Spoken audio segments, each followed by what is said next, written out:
So why are big tech doing all of this?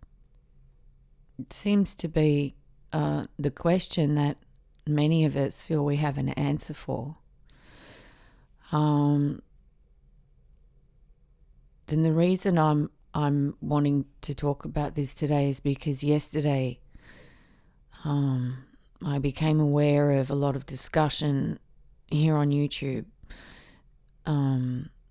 and outrage from commenters on another channel, which I have seen before. I've seen it 5 years ago. I've seen it 10 years ago. I saw it 15 years ago. I saw it 20 years ago. And even what they were talking about was something that I had seen 5 years ago, 10 years ago, 15 years ago, 20 years ago. So for me, at the end of the day, it seems to firstly be a cycle where what big tech is doing comes up for review by the general public. We give our opinions and they go ahead and do it anyway. So the question I think that we need to find an answer for that we can all agree on is, why are they doing this? Why are they wanting to give free internet to the undeveloped world as if it's the greatest gift they could ever receive, when it's the exact opposite? Why are our cities and natural landscapes being scarred and burned by ugly cell towers? Why is there an assumption that everybody has a smartphone when clearly there are many other types of phones on the market? Why have big tech violated our rights openly and brazenly? Why do they defend every action they take? Why do they only get off with a fine? And if we were to answer each of those questions individually, we'd probably have a really interesting discussion, and could probably agree on, all of those reasons as well. And then one person might say one thing and another person might come along and say, yes, but that's been happening all along, or, this is what's happening right now, or this was happening back in the 60s, or, so we're sort of all on the same page and kind of clearing things up for each other, but we're not really getting anywhere in terms of what sort of action to take, even just from a psychological basis, which is where a lot of this stuff is fought and won. To understand why big tech are doing this. And when we say big tech, well, that's a lot of people. That's a lot of people with a lot of different agendas, a lot of companies, most of whom are, firmly smacked under the wing of the White House, defense contractors, etc. Big companies, Oracle, IBM, all of them. And then there are offshoot companies, people who have worked for intelligence agencies who then go on to work for other big companies and organizations, manufacturing security equipment and, facial recognition and all of this highly technological solar stuff. And the general consensus, I think, from them is that they think that they're doing a good thing. They see problems in the world the same way we do. They see where their agendas being threatened the same way we would in our everyday lives, and they work to protect their interests the same way we would in our everyday lives. But the difference is on what basis are we making those decisions, and on what basis are we then formulating plans to protect our interests? and whether or not that basis is aligned with a common good, and not an overt selfishness that lacks consideration for others. So maybe that's it.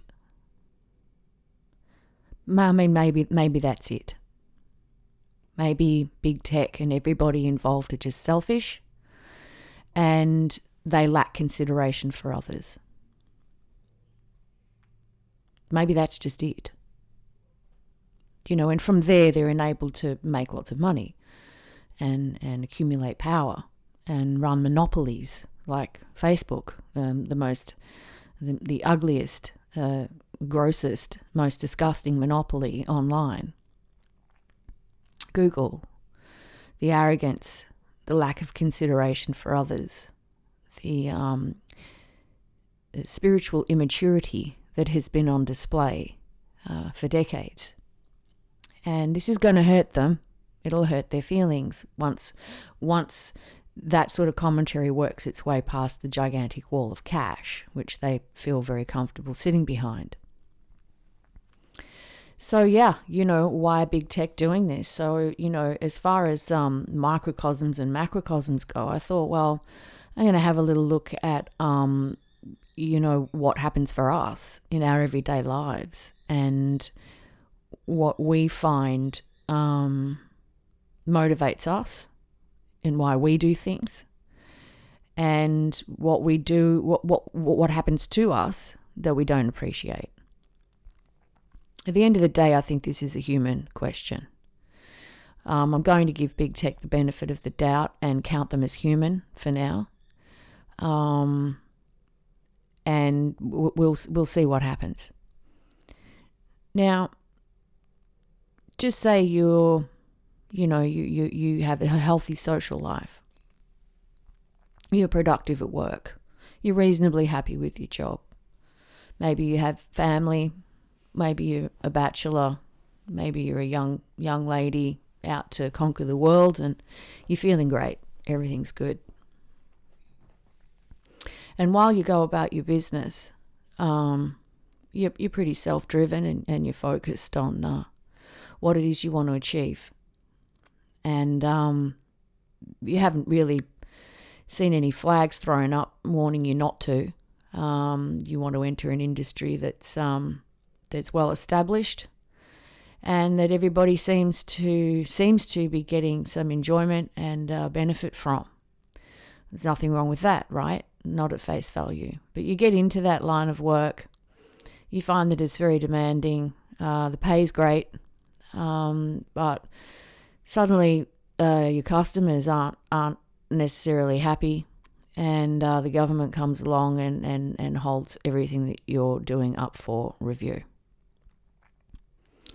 Now, in the same way, a single individual can get up in the morning and have everything that they need: a roof over their head, money in the bank, food, means of communication and transport, and discover that there are ways in which they seek to engage with others, and in those exchanges where disappointments happen.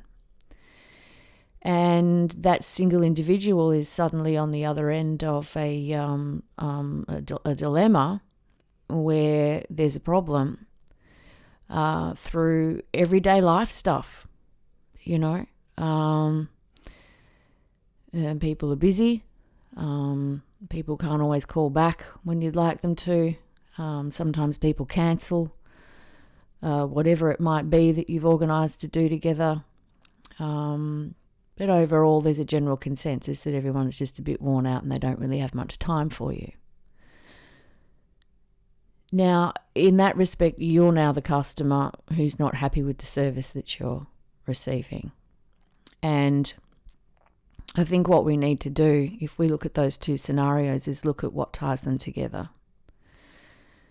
At the end of the day, whether you're working for a huge corporation, a huge company, multi-billion-dollar company, and flying high and doing well, or whether you're a single individual with all your basic needs met or not, and you're feeling all alone in the world, and the people around you don't really seem to acknowledge your position enough to prioritize your needs as a simple gesture of humanity. If we look at what connects those two scenarios, we're looking at, as I said, it's a human dilemma. And there's a fine line between, doing what we feel we need to do or what we have to do to secure our own interests, and then doing that at other people's expense. So right there, I think that we can agree that big tech are doing this at our expense.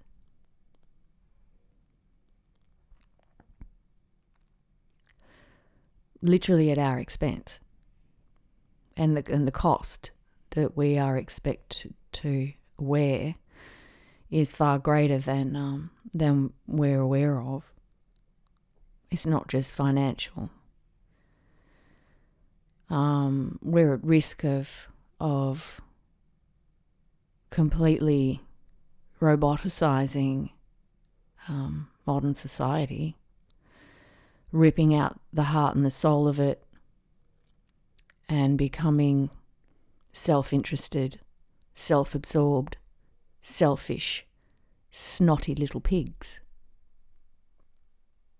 But at least we'll have a smartphone and we can scroll through our Facebook feed, which is such a high-ranking priority. It's a wonder we haven't been doing it all along.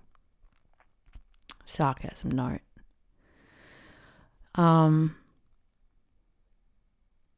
So we're looking down the barrel of a future where there's a group of people who are doing as they please, and selfishly so. But for them, they might not think it's that selfish if they think that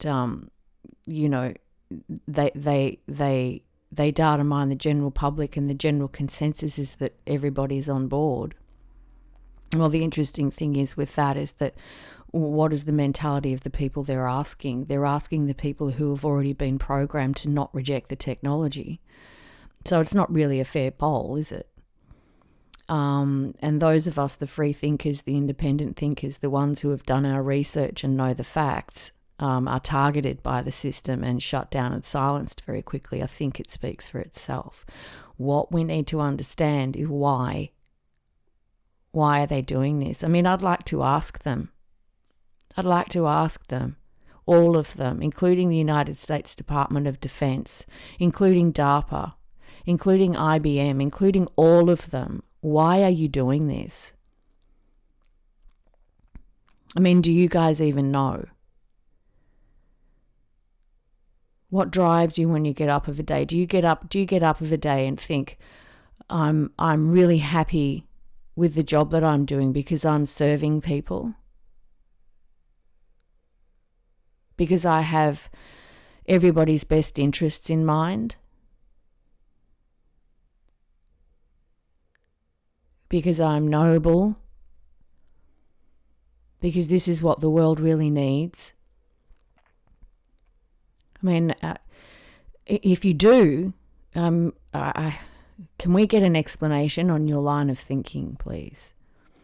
Because there's a whole lot happening that is flies in the face of the common good.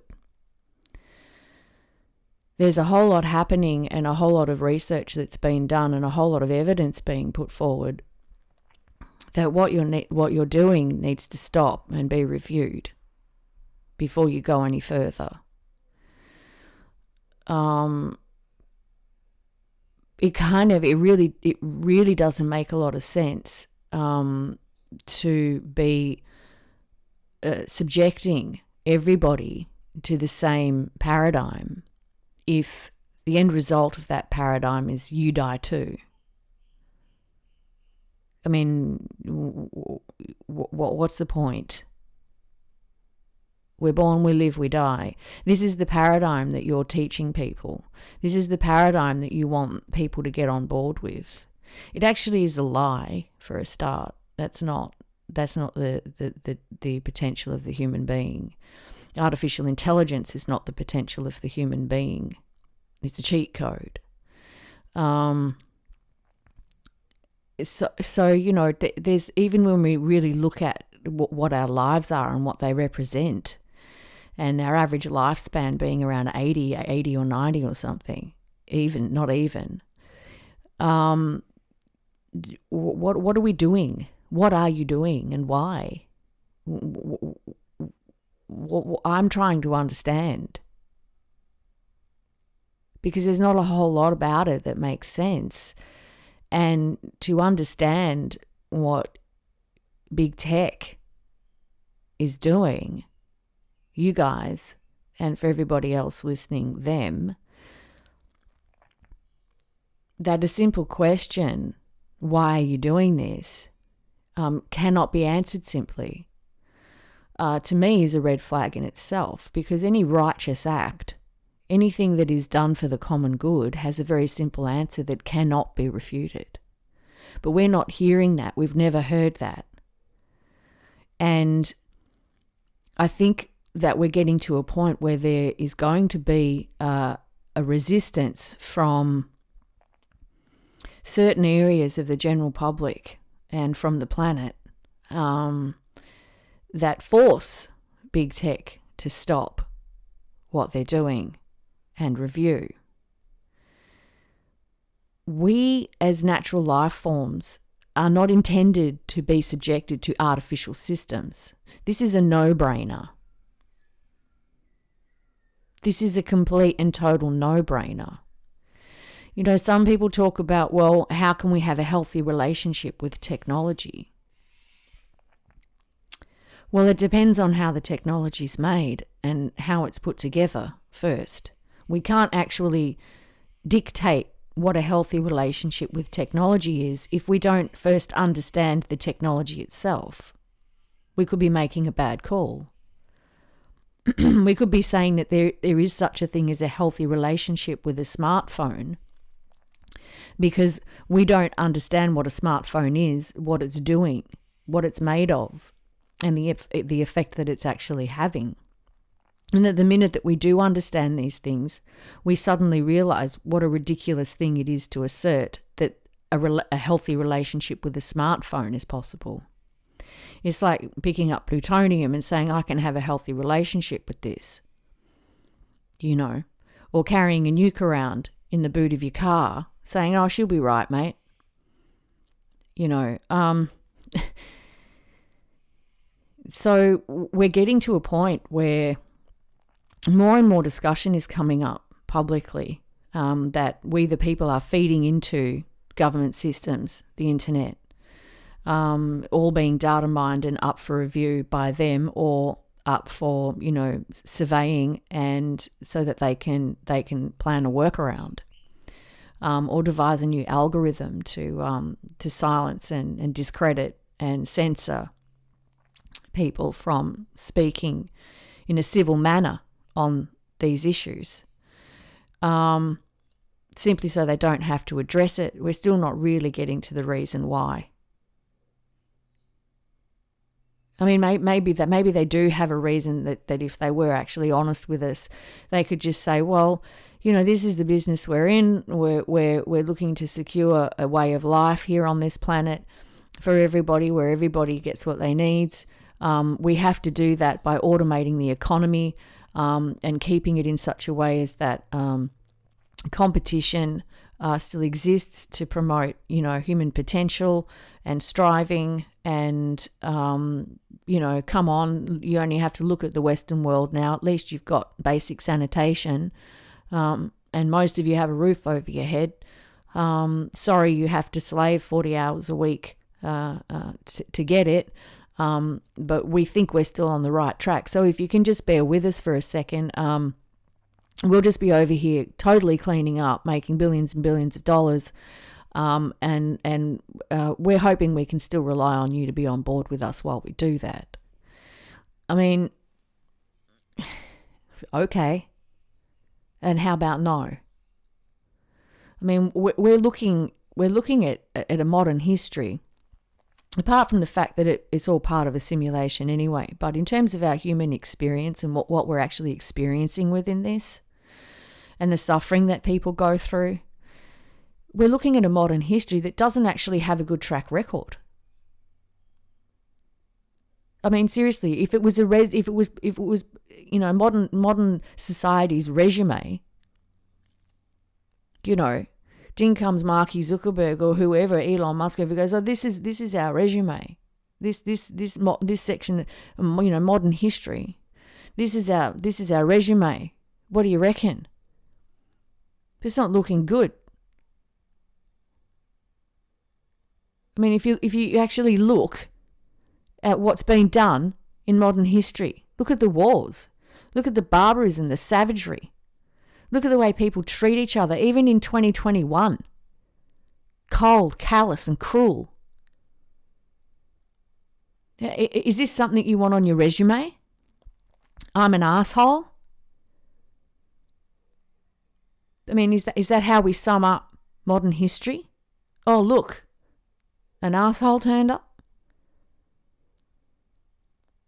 I mean, we have to actually look at the facts. You have to be able to objectively look at the facts of where we are at as individuals and as a collective. Are we doing the right thing? Is this actually really the right thing? Are we doing the right thing by each other? Are we doing the right thing by ourselves? Where do we start in trying? Where do we start in trying? And the people have to get up every day and go and do jobs they don't want to do. Well, they don't enjoy. That's most people, by the way. And then there's a whole bunch that can't even get a job. Our track record is that we have to pay for the right to survive. It's absurd, for a start. And then somewhere in that, we get all caught up and go, okay, well, these are the conditions in hell. So let's see what we can do to try and improve the conditions in hell. Maybe that's the page that we're on. They have giant cities with not a breath of fresh air. It's all pollution.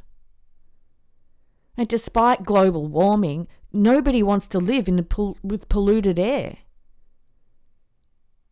You can't go outside without sucking up traffic exhaust fumes. The noise of it. The hostility out there.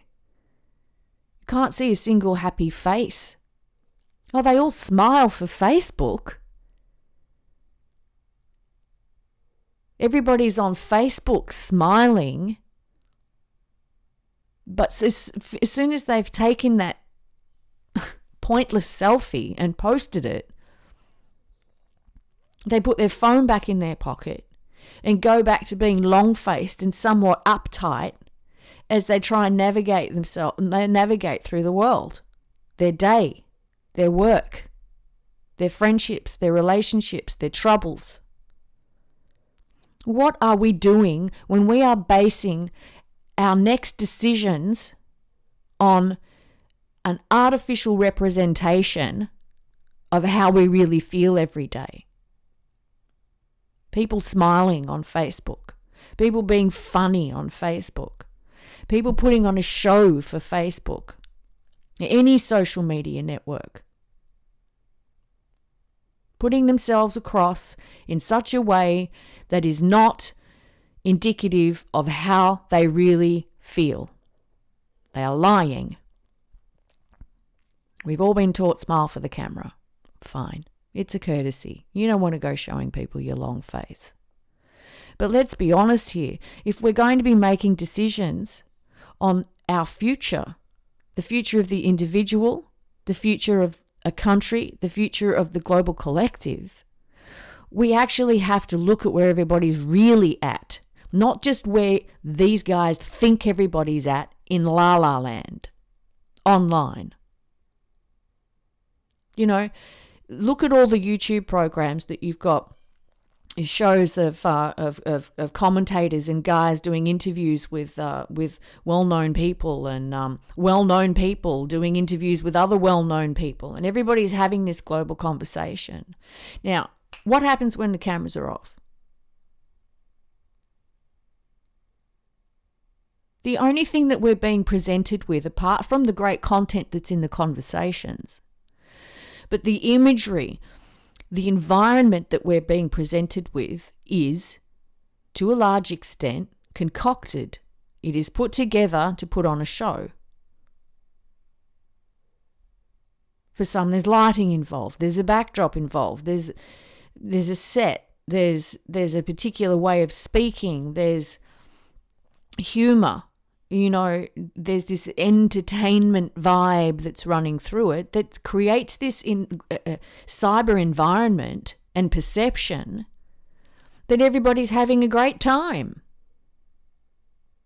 No, we're not.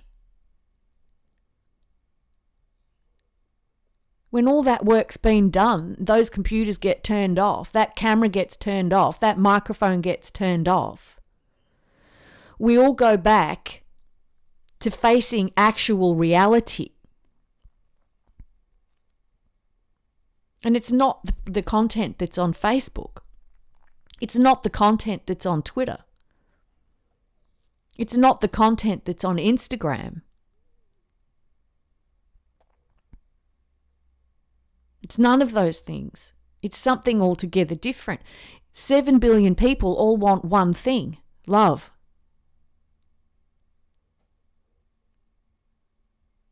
So why are big tech doing this? They don't know how to love. They have no empathy. They're selfish, greedy. They can't take criticism. They don't appreciate bad customer reviews.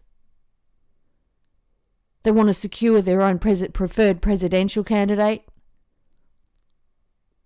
They want to fight them terrorists that they caused. And how are we supposed to interpret this? It's ridiculous. Just as we would not allow someone to treat us poorly over and over and over and over and over again, we have to stop allowing it from big tech. Don't use a smartphone. I don't want to hear that you need it. That's a lie. It's something that you're saying that has no basis in fact. Nobody actually needs to carry the internet with them everywhere all the time and have it turned on all the time. Nobody needs to do that.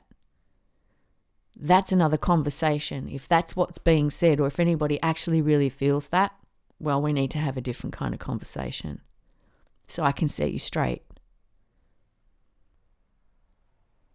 It's like everybody's just getting off on talking about or knowing what's happening.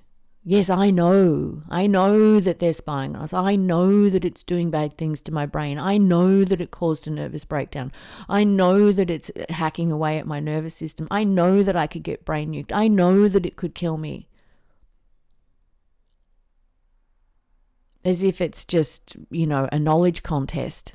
And if you're up on the podium with everybody else feeling good because you know that too, but you're not doing anything about it, well, that doesn't make any sense. You might know it, but you don't understand it. You're not connecting with what it actually really means, the long-term effects and the suffering that it's causing. So why are big tech doing this?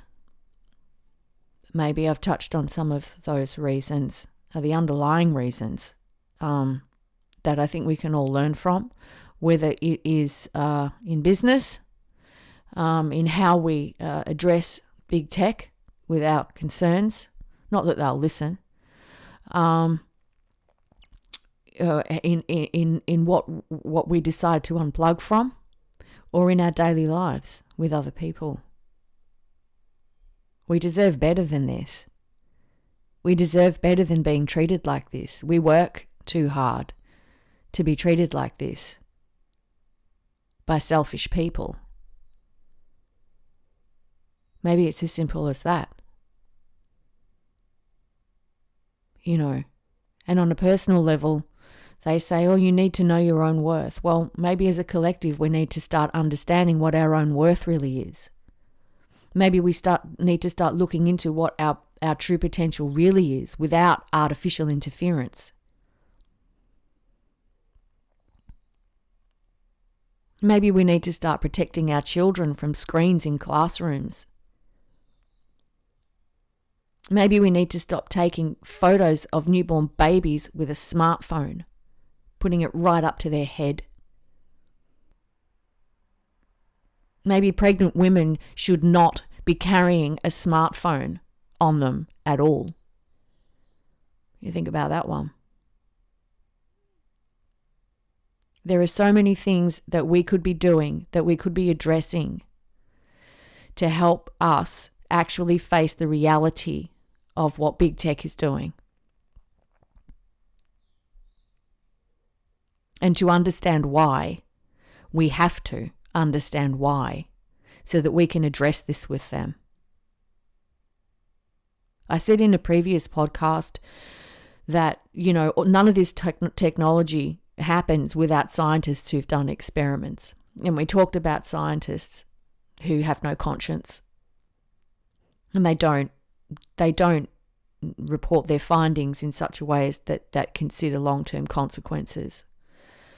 We've talked about the technology itself being a sort of like a runaway train without any due diligence in terms of being done, in terms of, some forethought, and that most of it's out there just because it can be and not because it should be. We can't afford to be doing things for the sake of it when it hurts other people. We don't want to hear that Mark Zuckerberg or any of the rest of them feel inconvenienced. Cheryl. I mean, whoever the next face is that represents a company, they're all the same at this point. It's all about the company line. It's all about, putting on a show for the world.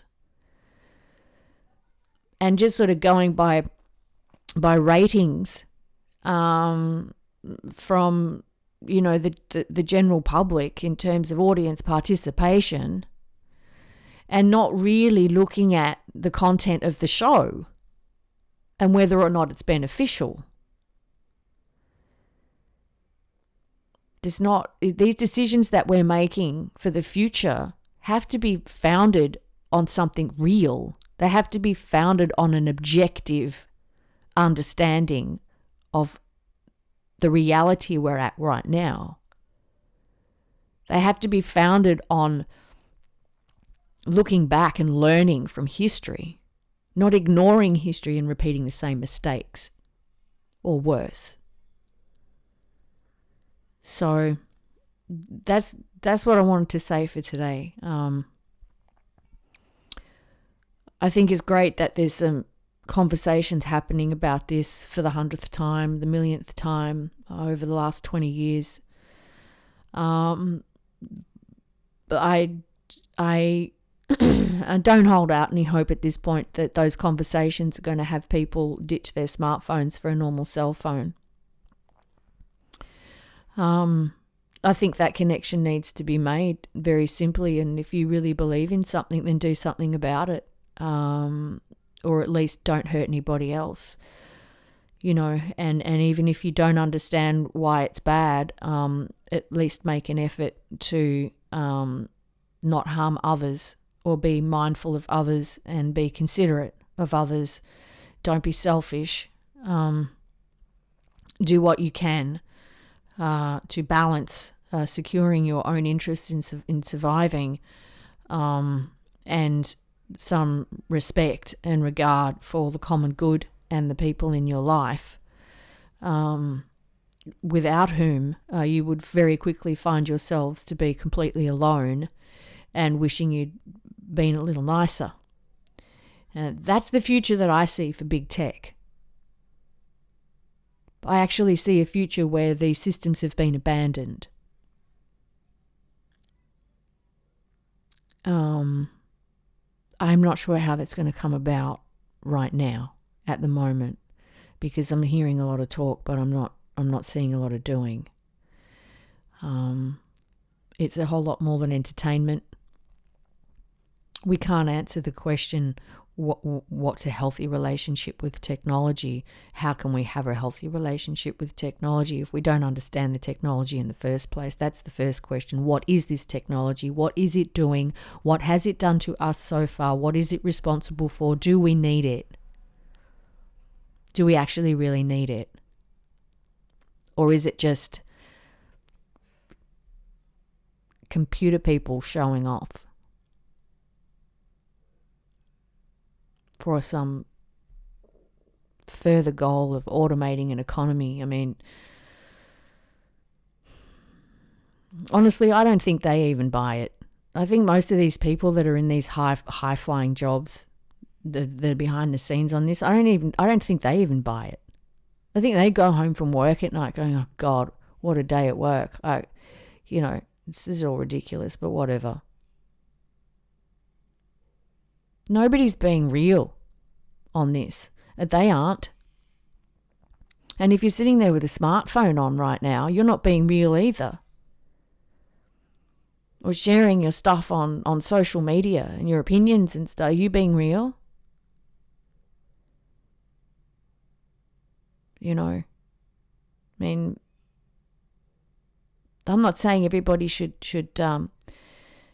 jump on here and broadcast themselves speaking to get it all off their chest. We're just, even I'm just creating more noise.